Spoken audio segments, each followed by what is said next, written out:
Assalamu alaykum warahmatullahi ta'ala wabarakatuh. Nabaday daawadayaal meel kasto aad naga daawanaysaan ku soo dhawaada warkii fiyo Somali News oo idinkaga imanaya xarunta guud aan ku leenahay magaalada Hargeysa.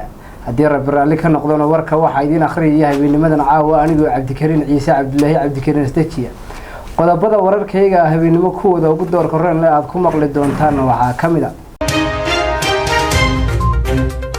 shacabka ku dhaqan magaalada Berbera ee xarunta gobolka Saaxil oo saaka aroornimadii hore isugu soo baxay afaafka hore xafiiska baran saabka gobolkaasi iyagoo ka caawinaya cashuur ay ku soo riday xukuumadda Soomaaliland.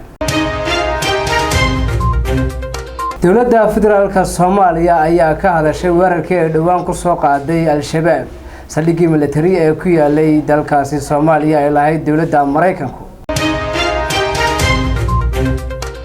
dalka Mareykanka Master Donald Trump oo ku hanjabay inaanay ka bixi doonin dalkaasi Ciraaq ciidamadaasi dalkaasi Mareykanka.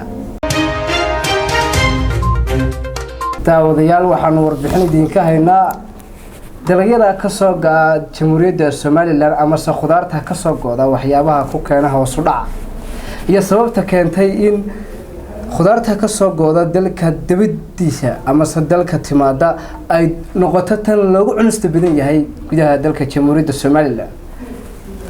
balse intiinaan gudagelin ku soo dhawaada qodobadaas iyo qodobo kale oo faahfaahsan.